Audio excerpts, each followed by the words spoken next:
नमस्ते, स्वागत है आपका लैब क्राफ्टर्स ऑफिशियल पर, जहां लैब टेस्ट्स की भाषा को आसान बनाया जाता है।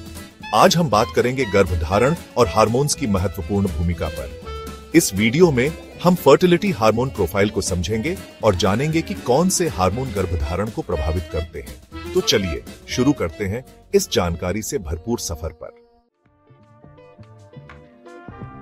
शुरू करते हैं FSH से, यानी फॉलिकल स्टिमुलेटिंग हार्मोन। यह हार्मोन महिलाओं में अंडाशय में फॉलिकल्स के विकास के लिए जिम्मेदार होता है। अगर आपका FSH लेवल ज्यादा है तो इसका मतलब हो सकता है कि आपके अंडाशय ठीक से काम नहीं कर रहे हैं। वहीं कम FSH लेवल पिट्यूटरी ग्लैंड या हाइपोथैलेमस में समस्या का संकेत हो सकता है।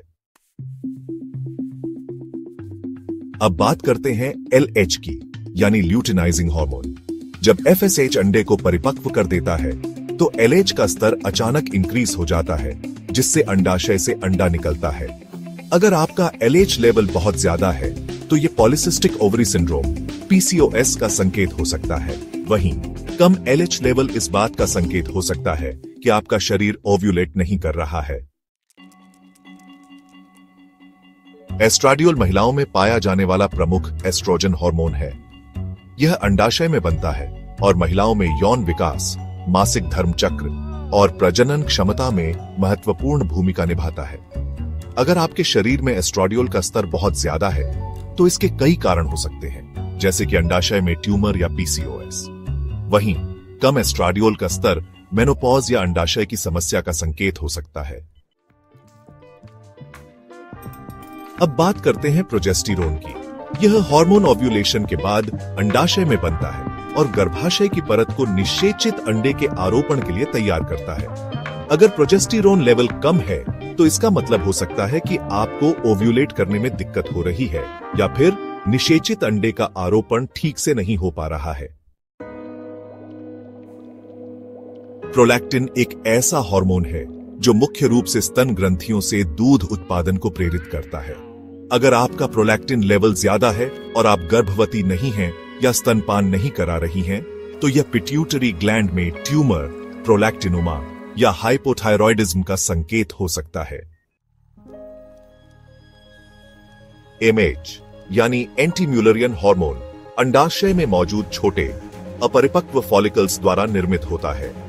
अगर आपका AMH लेवल ज्यादा है तो यह पॉलिसिस्टिक ओवरी सिंड्रोम PCOS का संकेत हो सकता है। वहीं कम AMH लेवल का मतलब हो सकता है कि आपका ओवेरियन रिजर्व कम हो रहा है।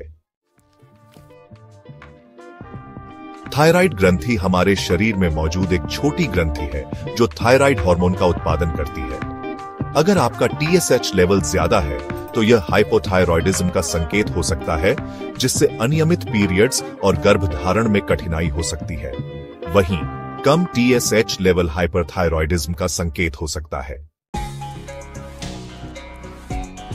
टेस्टोस्टेरोन को आमतौर पर पुरुष सेक्स हार्मोन माना जाता है, लेकिन यह महिलाओं में भी कम मात्रा में अंडाशय और अधिवृक्क ग्रंथियों द्वारा निर्मित होता है।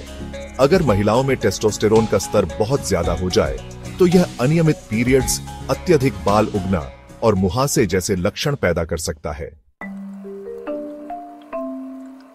फर्टिलिटी हार्मोन प्रोफाइल हमें शरीर की प्रजनन क्षमता की पूरी तस्वीर दिखाता है।